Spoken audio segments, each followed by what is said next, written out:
오늘 우리에게 주시는 하나님의 말씀은 고린도전서입니다. 고린도전서 15장 17절로 22절의 말씀입니다. 고린도전서 15장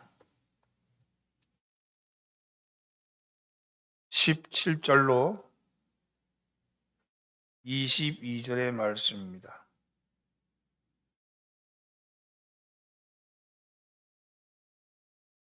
제가 한 절 읽고 여러분이 한 절 읽고 교독합니다. 그리스도께서 다시 살아나신 일이 없으면 너희의 믿음도 헛되고 너희가 여전히 죄 가운데 있을 것이요. 만일 그리스도 안에서 우리가 바라는 것이 다만 이 세상의 삶뿐이면 모든 사람 가운데 우리가 더욱 불쌍한 자이니라.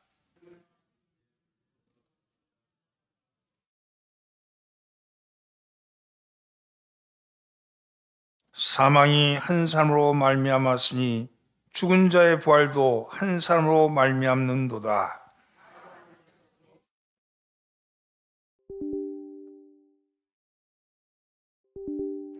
아멘.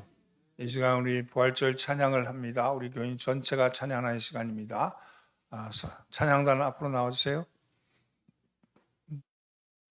1절은 여러분 아까 연습했던 것처럼 1절은 여러분이 하고 여기 거기 너 있었는가 1절하고 여기서 신자 되기 원합니다 1절하고 2절은 여러분이 거기 너 있었는가 2절 신자 되기 원합니다 2절 이렇게 돌아가면서 하면서 마지막 절을 할 때는 5절인데 신자 되기 원합니다 5절은 다 함께 일어나셔서 찬양하는 것으로 거기 너 있었는가 5절 예. 거기 너 있었는가 5절은 다 함께 일어나서 찬양하는 것으로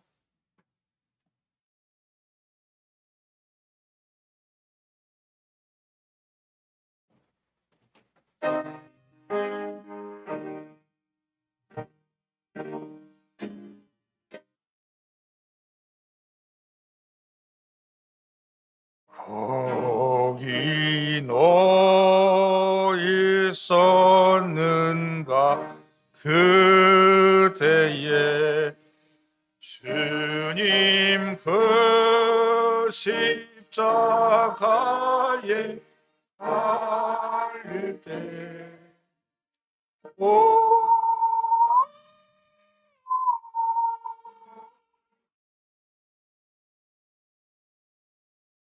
일로 나는 떨려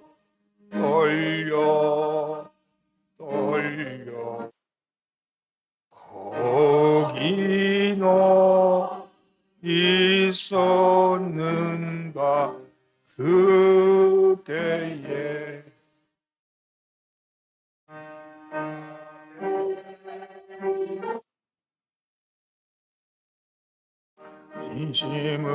진심으로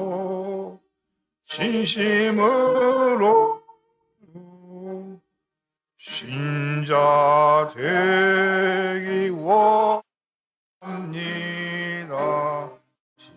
진심으로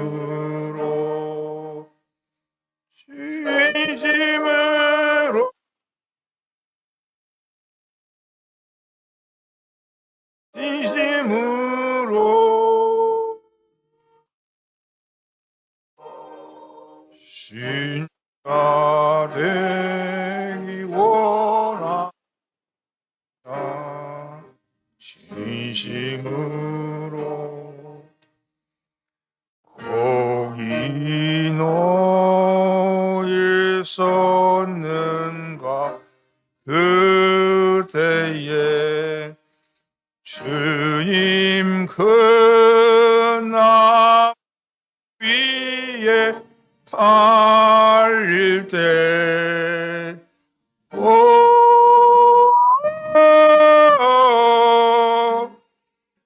때로 그 일로 나는 떨려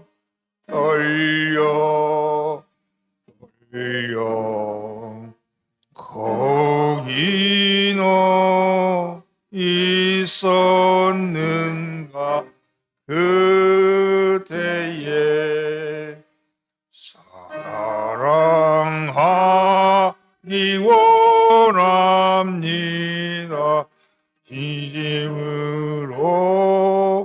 진심으로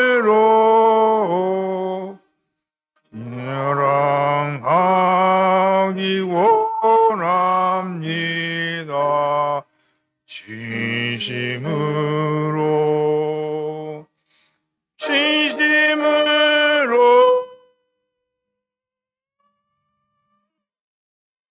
진심으로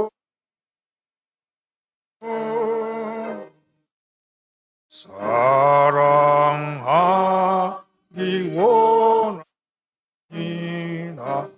진심으로 거기 너 있었는가 그때에 내가 그와 빛을 잃을 때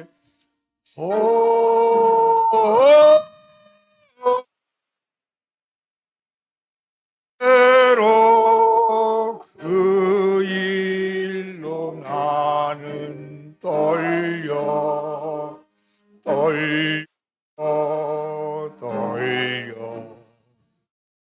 거기 너 있었는가 그때에 거룩하기 원합니다. 진심으로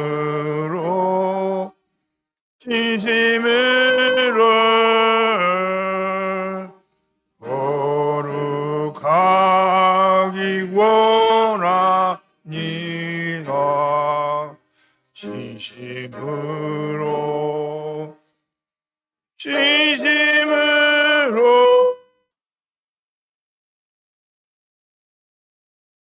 진심으로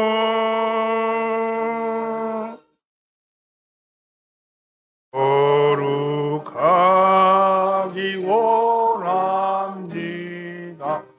진심으로 거기 너 있었는가 그때에 주님 그 무덤 속에 닐 때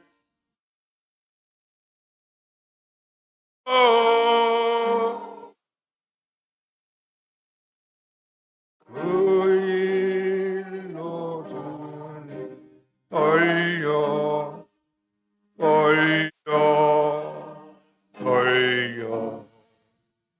거기 너 있었는가 그때에 거룩하기 원합니다. 진심을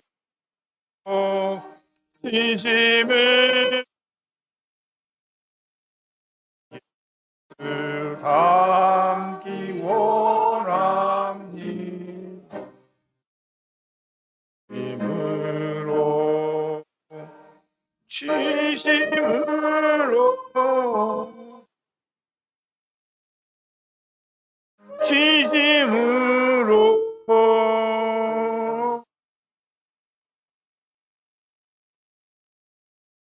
담기 원합니다. 진심으로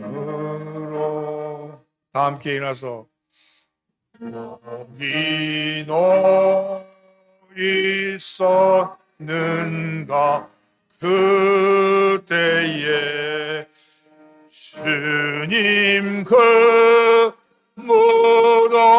무덤에서 나올 때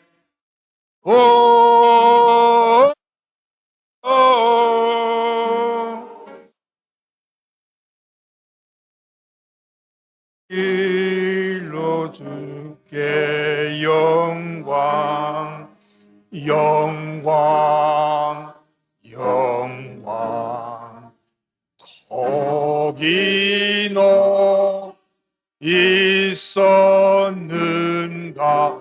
그때에 하나님께 영광의 박수를 보냅니다.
내 모든 삶을 널 충만하게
앞에 있는 앞에 대놓고 마이크 치우고. 할렐루야. 오늘도 예배에 참여하신 우리 천국 순례자 여러분들, 부활의 증인 되신 여러분들을 주의 이름으로 환영합니다. 서로 옆에 인사 나누시죠. 잘 나오셨습니다. 앞뒤로 인사하면서 은혜 받읍시다. 예수 부활하셨습니다. 오늘 새벽에 죽은 권세를 이기시고 예수 부활하셨습니다. 해마다 하는 행사가 아니라 이번 특별히 부활절은 여러분의 마음속에서 죽어있던 예수, 신앙으로 눌려있던 예수가 부활하셔서 삶의 예수로, 생활의 예수로, 우리의 실질적으로 우리의 인격적으로 만나는 예수로 부활하시기를 예수로 축원합니다. 이 세상에는 세 종류의 사람이 있습니다. 부활을 믿는 사람과 믿지 않는 사람, 그리고 잘 모르겠다는 사람이죠. 어떤 것이 진실일까요? 결론은 죽어봐야 알겠죠.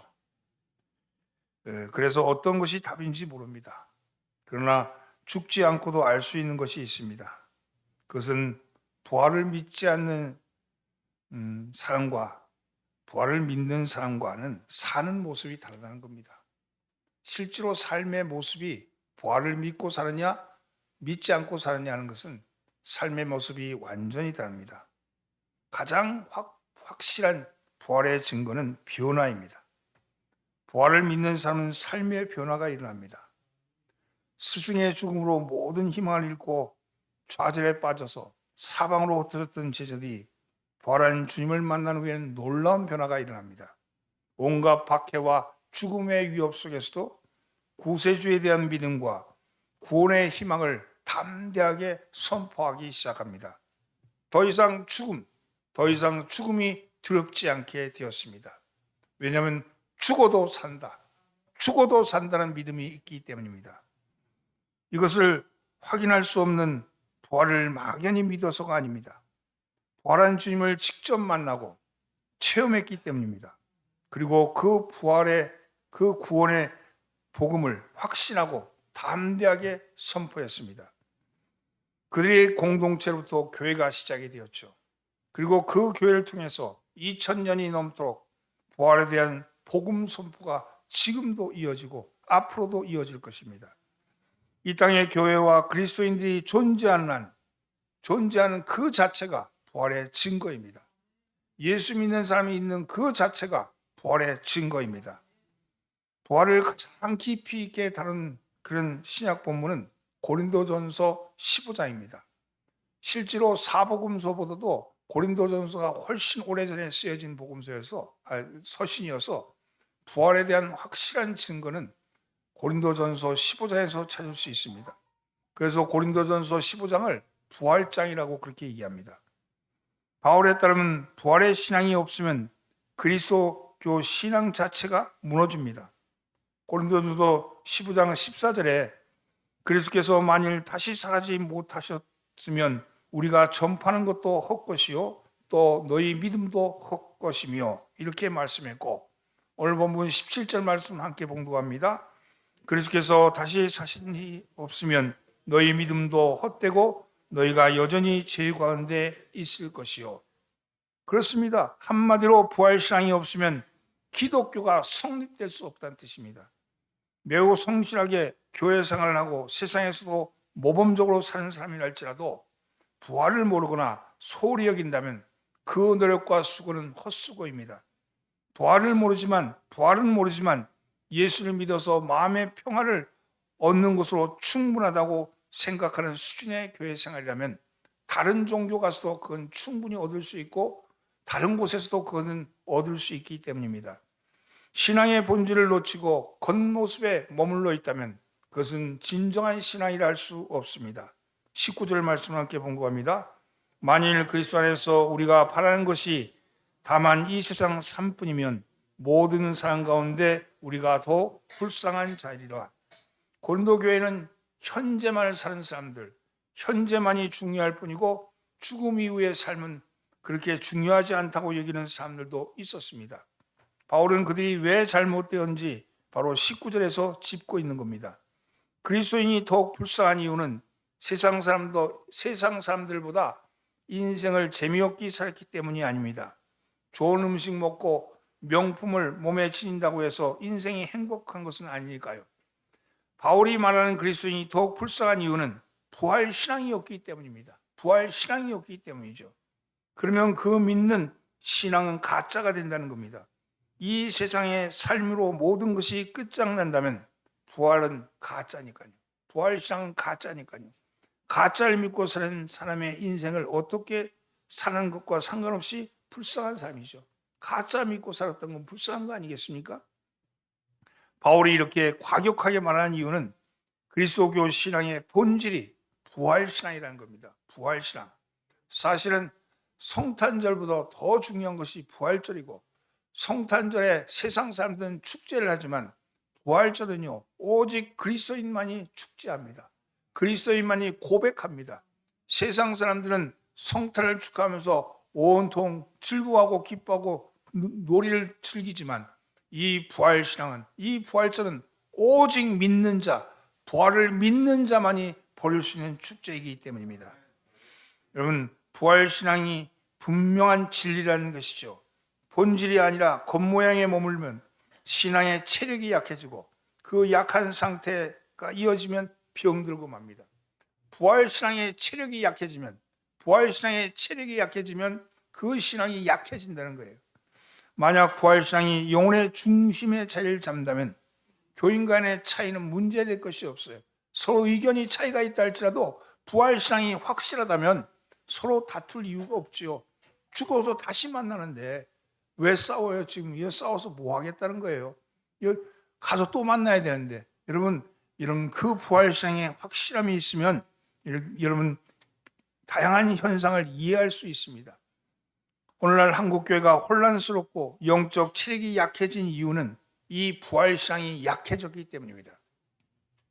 부활을 잘 묘사한 내용이 복음서에 나오죠. 예수께서 십자가에 처형당한 후 안식일 다음 날 새벽에 몇몇 여성들이 예수 시신의 발을 향유를 들고 무덤에 찾아갔습니다. 그런데 무덤 안에 시신이 없는 것을 확인하고 제자에게 와서 그것을 절합니다. 이런 이야기를 읽고 어떤 이들은 예수께서 실제로 죽지 않고 임사 상태에 떨어졌다가 목숨이 돌아온 것이라고 말하는 일도 있었습니다. 그러나 복음서를 기록하는 사람과 바울을 비롯한 초기 제자들과 교부들은 예수께서 실제로 죽었다는 사실에 대해서 조금도 의심치 않았습니다.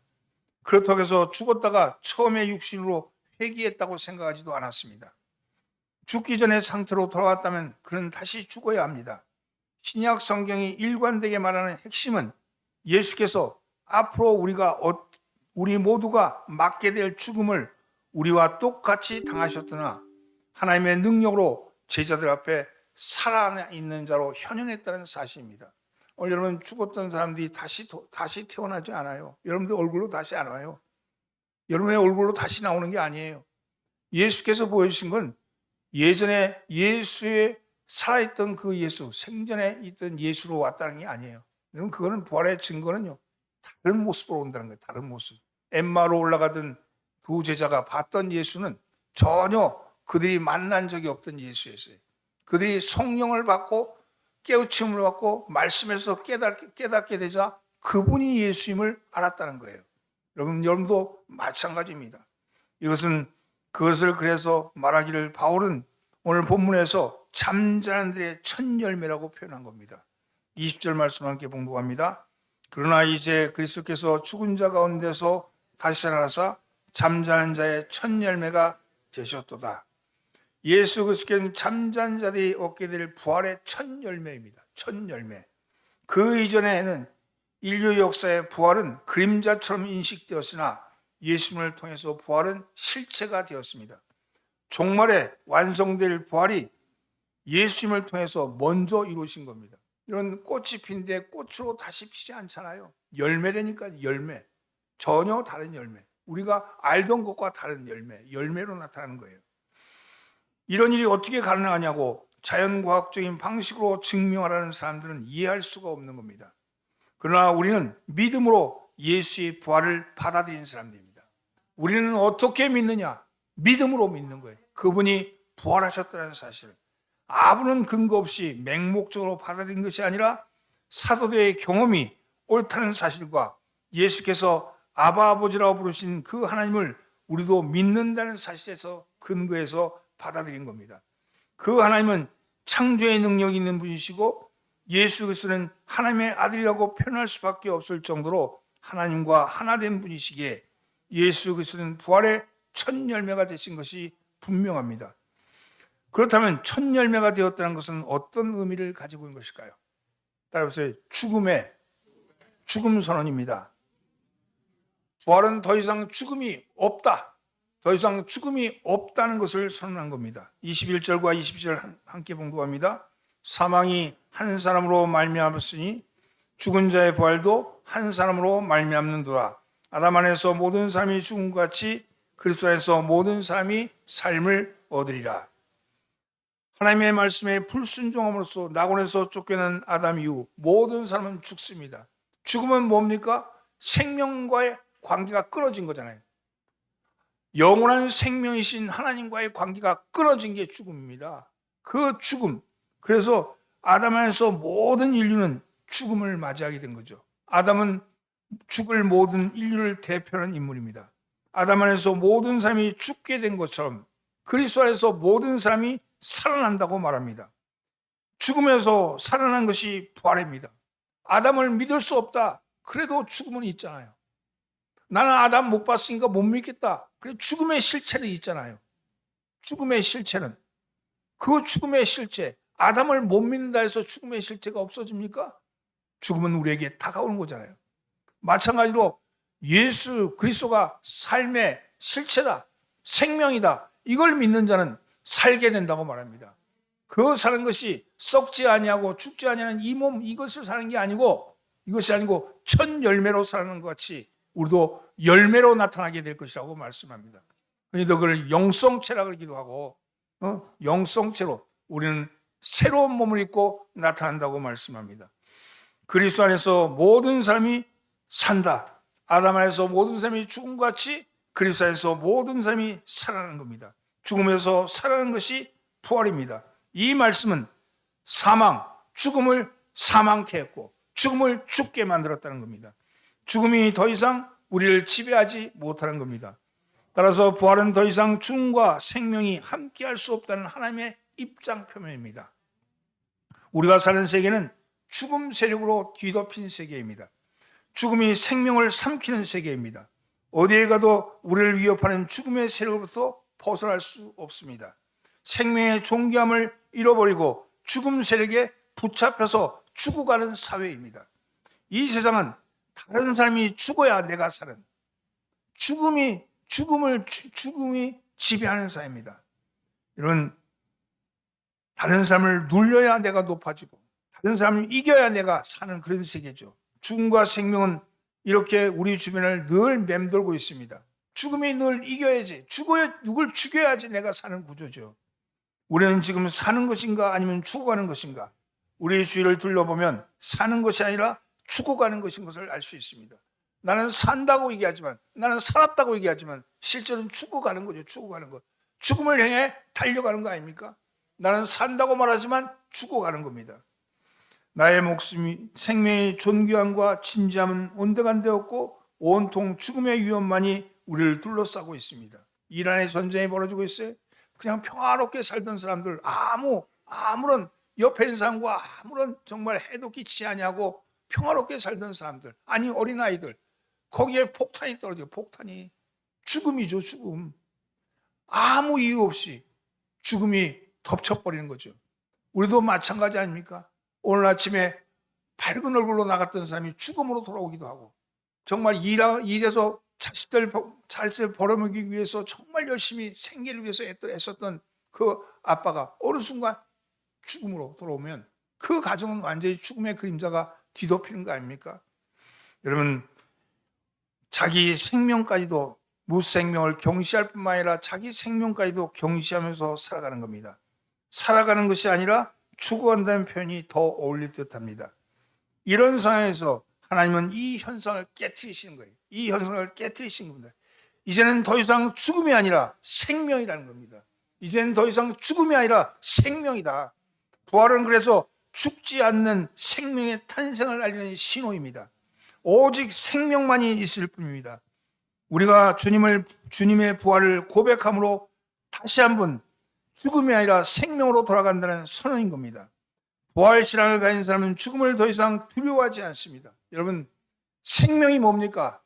살자는 거고요, 살리자는 거고요, 살라는 겁니다. 부활을 받아들이는 사람, 생명을 받은 사람은 다른 사람을 죽일 수 없어요.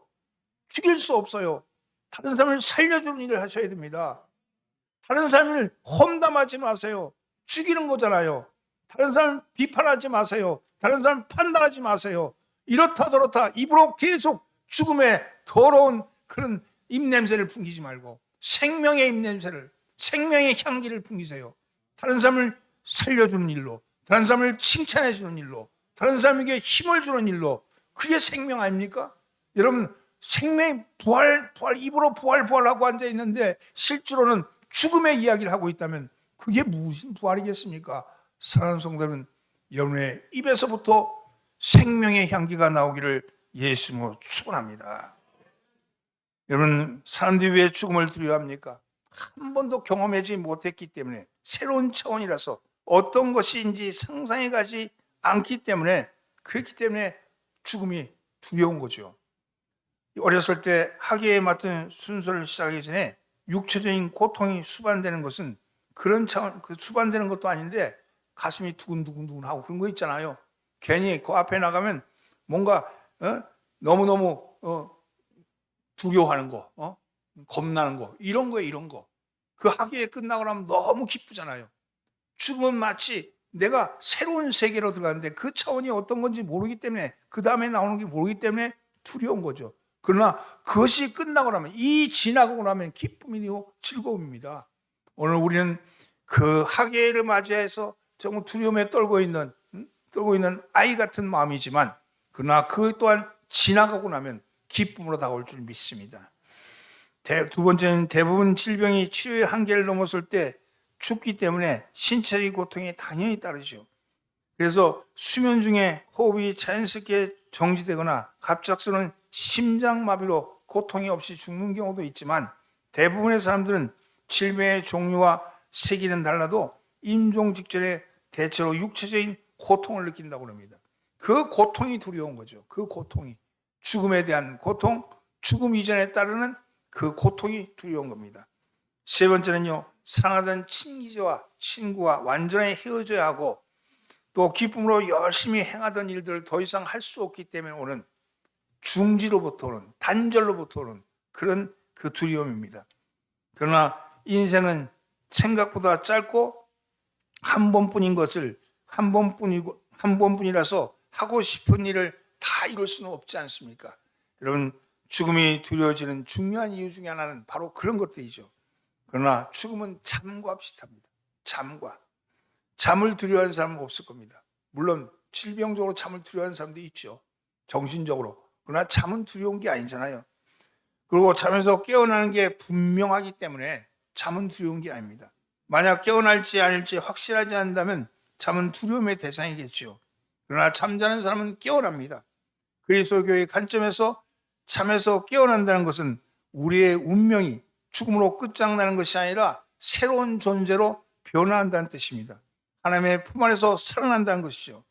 제자들과 초기 그리스도인들이 예수 그리스도를 통해서 하나님과 하나 되는 것이 무엇인지를 절감했습니다. 그들은 다음날 깨어나는 것이 분명하기 때문에 두려움이 아니라 편하게 잠들었듯이 죽음을 두려워하지 않았습니다. 그래서 잠자는 자들 중에 일어났다고 얘기하죠. 이런 잠자는 거예요. 죽음은 잠이에요, 잠. 오늘 사랑하는 성도는 삶의 죽음의 세력이 이제 더 이상 개입할 수 없습니다. 죽음은 두려움이 아니라 잠에 불과하다. 따라서 죽음은 두려운 것이 아니다. 그렇다면 죽음 이후의 세계, 부활의 세계는 얼마나 좋은 것이겠습니까? 오늘 사랑하는 성도는 마지막으로 멸망할 원수는 죽음입니다. 죽음이 죽는 순간이 곧 이 세상이 끝나고 새로운 세상이 시작되는 종말입니다. 이것을 다른 말로 하면 영생이라고 말합니다. 죽음이 죽었을 때 영생이 이루어지는 것이죠. 오늘 우리는 영생을 죽어서 하는 게 아니라 오늘 우리가 살아간다면 우리의 입에서 생명을 말하는 순간 우리는 영생을 사는 거예요. 우리의 입에서 생명을 말하는 순간, 생명의 일을 하는 순간, 생명의 일이 뭡니까? 경쟁하고 남을 누르고 남을 이겨먹어야 사는 게 아니라 다른 사람을 일으켜 세워주고 다른 사람에게 힘을 주고 다른 사람을 살려주는 게 생명 아닙니까? 여러분, 그 일을 시작하는 순간 영생을 살기 시작하는 겁니다. 영생은 죽어서 오는 것이 아니라 살아서 생명을 가지고 생명으로 사는 자에게 이루어지는 일들입니다. 이것이 바로 그리스도인들이죠. 이렇게 하는 사람들이 세상을 살리는 사람 아니겠습니까? 사랑하는 성도들, 여러분들은 죽음 세력을 이기고 새로운 생명을 얻은 분들입니다. 여러분, 생명을 살아내시기를 예수님으로 축원합니다. 사랑하는 성도는 2026년 부활절입니다. 첨단 기술 문명이 우상의 자리를 차지했고 경제와 정치와 권력이 우리의 삶을 점점 더 강력하게 옥죄이는 시대를 우리는 삽니다. 지금은 기술과 권력의 묵시적 왕국이 도래한 때입니다. 여러분 상상도 안 될 거예요. AI가 인간의 머리를 대신하고 피지컬 로봇이 인간의 몸을 대신할 때 우리는 묵시적 왕국 안에서 죽음과 허물하는 늪에 빠지고 맙니다. 여러분, 이제 더 이상 죽음이라는 것은 찾아볼 수 없을 수 있어요. 뇌가 살아나는 뇌를 대신해서 AI가 대신하고 우리의 육신을 대신해서 피지컬 로봇이 대신합니다. 여러분 중에도 로봇 어디가 있는지 한번 알까요? 네? 로봇. 인공관절 집어넣은 사람들. 로봇 아닌 로봇. 네? 이제 하나씩 완전히 바뀌는 게 아니라 인공관절 집어넣고 또 뭐 턱 집어넣고 그럴 거예요. 그 어느 순간 로봇으로 바뀌어 있을 수 있어요. 여러분, 이럴 때 이런 시대가 도래하고 있는 겁니다. 여러분, 이런 인간과 로봇의 경계가 애매해진 시대를 무한질주하는 모습을 보면서 종말을 향해 달리는 인간의 실존을 보는 겁니다. 그러나 예수 그리스도의 부활을 믿는 저와 여러분은 죽음의 두려움과 충동을 이긴 사람들입니다. 시대가 어떻게 바뀌어도 세상이 어떤 모습으로 나타난다 할지라도 오직 생명의 주인은 하나님이시니 잠자는 자의 첫 열매가 되신 예수 그리스도를 통하여서 죽음이 끝장나는 그 마지막 때를 일상에서 삶의 능력으로 살아내신 여러분 되길 바랍니다. 여러분, 생명을 나누시기 바랍니다. 살리세요. 여러분, 옆에 있는 사람 같이 살자 그러세요. 그리고 옆에 같이 삽시다. 인사. 같이 삽시다. 함께 삽시다. 여러분, 살리십시오. 다른 사람을 살려준 일 하십시오. 그래서 부활의 생명이 여러분과 함께하기를 예수님으로 축원합니다. 기도합니다. 주님, 부활의 기쁨을 나누게 하여 주시고 죽음 권세, 죽음의 그림자, 죽음의 냄새를 하나님 이기게 하셔서 우리에게 생명의 향기가 풍기게 하여 주옵소서. 말로부터 시작해서 몸짓으로, 아버지 표정으로 다른 사람에게 생명을 나눌 수 있는 저희들 되게 하여 주옵소서. 주께서 말씀하실 때 모르던 자의 눈이 열려 주님인 것을 발견한 것 같이 우리 또한 주의 말씀을 통해서 생명을 발견하게 하여 주시고 우리가 살아갈 힘과 능력을 얻게 하여 주시옵소서. 우리를 권하신 예수님의 이름으로 기도드리옵나이다. 아멘.